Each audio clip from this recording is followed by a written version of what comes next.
Chasing ghosts. To uncover the truth, no clue shall be overlooked.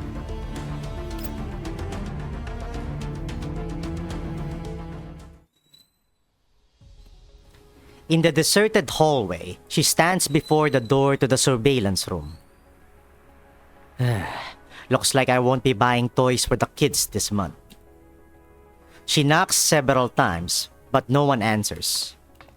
Just as she's about to inspect the door's keypad, she hears footsteps behind her. The surveillance operator appears, holding a meal container. Looks like he was out for dinner. Adal, what do you want? Though caught off guard, Nikita recovers quickly. You must be Mr. Anthony. I'm Nikita. Captain David sent me to confirm that the previous footage was properly deleted. David. He glances around cautiously and lowers his voice. You're new? Haven't seen you before. I was brought into Mangi Security by Captain David, working for him on the inside.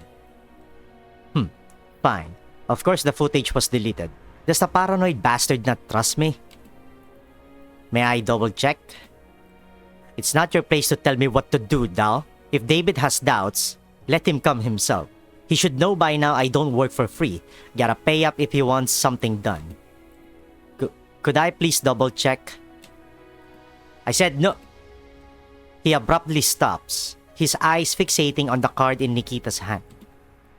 I just found this in the hallway. A withdrawal card worth 250 credit tokens. No idea who dropped it. Ahem. I'll take that. I'll drop it at Lost and Found. I'll be back in 15 minutes. After he leaves, Nikita slips into the surveillance room and closes the door. Countless screens emit a faint white glow in the room, like eyes all watching the intruder in their domain. Nikita steps up to the control panel and begins searching.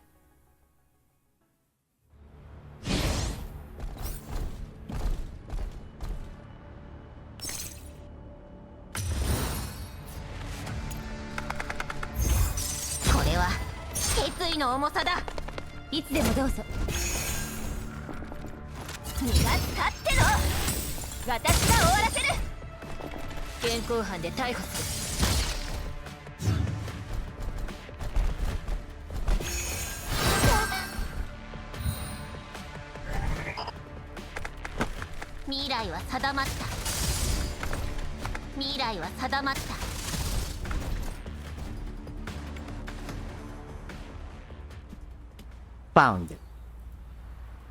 Data floods into her neural cloud as she navigates her level 2. A particular frame catches her attention. In it, David is seen getting out of a vehicle. Nikita notes down the license plate number. If the employee garage were not only accessible to stop with registered vehicles, I would not need to check the surveillance. Anyway, I've got the plate. Now, wait a minute. The footage continues. A familiar figure appears, getting into David's private car. Isn't that Una? Inessa's daughter. What has she got to do with Mangi Security? Later, in a cafe in the commercial district, Nikita meets up with Mosina Gant and her team. Huh? Protocol violation? Seriously? What happened exactly? It's complicated. Oh, sounds like you're hiding something. It has been a while since Griffin, but I remember back then, Nikita was the most by the book of us all. But wow, your workplace has such a bad vibe. The front desk totally flipped out and threw us out when they heard we were looking for you. What did you do to your poor co-workers? Ahem, Ksenia. Sorry, Nikita. If you do not want to talk, just ignore her. She just likes stirring the pot. Stirring the pot? I'm just curious. And hey, you yourself were wondering why she left the PSA before she got here, remember? I was not. You totally were. You practically had, gossip, gimme, written all over your face. Be honest with yourself, senior Nagan who drinks milk. I did not. Cut it out already. And what's wrong with milk anyway? It's not that I don't want to talk. Nikita speaks calmly, and her expression composed but earnest. It's just that a lot of strange things have happened to me recently. Things that are hard to explain. Right now, all the evidence I have is fragmented. It doesn't form a complete picture. Rushing to tell you everything might not be a good idea. You could tell us what you do know. Maybe we can help you piece things together? Nikita falls silent. Haha, of course, if you'd rather not, that's fine too. Just a suggestion. Thank you, Mosinagat. But even if I cannot tell you everything, I may still need your help. Help? Is it about that matter? Related to your protocol violation? It is, somewhat. You want our help without telling us the full story? You cannot have it all, you know? I will pay you. Alright, boss. What kind of service do you require? Ksenia, your attitude changed real quick. Who'd say no to money? You have known me long enough. I will make sure you are compensated for your time, since this would eat into your free hours. A reasonable client? What a breath of fresh air. So, Nikita, tell us what you need help with. I will need to assess the risk. I have a license plate number. I'd like you to trace the vehicle's travel history. See if it's been to any suspicious locations. The group exchanges glances. Nikita, you're not involved in anything too dangerous, are you? Asking us to track a law-abiding citizen? This isn't just about time or money anymore.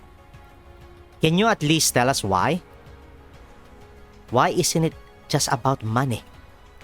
Ksenia? Fine. Got it, senior. Ksenia shuts her mouth. Nikita speaks again, somewhat guiltily. Sorry, I cannot really tell you that either. A heavy silence hangs in the air. I know, it doesn't feel good to be forced into a situation without knowing anything. Honestly, I don't fully understand it all either, so I can't jump to any conclusions. But when I piece together the truth, I will tell you everything. And if this causes you any harm, I will take full responsibility. Responsibility? What if helping you gets us fired from the PSA? I doubt it will come to that, as long as we are careful. You shut up. Nikita pauses, then seems to make up her mind. If you do get fired, then I will support you. Huh? I can take mercenary jobs in the contamination zones outside my main duties. They pay well, and I've already passed the qualifications. Whoa, wait a minute. What are you even talking about? Mosin Nagant rubs her forehead. Nikita, this is serious. Nikita stops talking and lowers her gaze. Sorry, that was thoughtless of me. I do need your help. Out of the trust we built working at Griffin, I chose to ask you. But you are absolutely right. It's not fair to you if I don't tell you anything. Oh? So you are going to tell us the inside story? I will tell you parts of it, selectively. After Nikita finishes her account, the group falls into deep thought. That's a lot to take in. So you are saying the person tied to this license plate is definitely a criminal, and you suspect someone else is collaborating with them? Yes, the crime itself is already confirmed, but I have not reported it yet to avoid tipping them off. I need more evidence to uncover whoever's behind them. So, what we'd be doing is essentially assisting an investigation. That's one way to put it. Mosin Nagan takes in Nikita's calm but resolute face and finally exhales. Alright, give me the license plate number. We will head to the Ministry of Transport and dig around. And if you got other plans, please be careful. I do. Seriously? I also want to ask you to help me tail someone. Nikita pulls out a photo and slides it across the table. The image is shadowy and a bit blurry. Everyone leans in. This person, I think I have seen her before. You have? Where? I haven't been idle this past few days after work in ODE 13. I've been picking up side gigs. A few days ago, I was working at a psych clinic and I saw this person. The uniform stood out, so it stuck in my mind. Really? Can you take me to that clinic? I can, but... Ksenia, you're not going to ask for more money now, are you? You mustn't. Why not? My intel is super useful. It will push your case forward a great deal. Right. How much do you want? No, Nikita, don't encourage her crooked schemes. How is this crooked? Senior, you're poor precisely because you don't know how to hustle. Why, you little... While the two bicker, Mosin again turns again to Nikita. I'm guessing you cannot tell us why you want this person followed either? Sorry. With a sigh, Mosin again leans in and places a hand on Nikita's. I will say it again. Be careful. Nikita's calm gaze flickers slightly. Understood. Thank you all.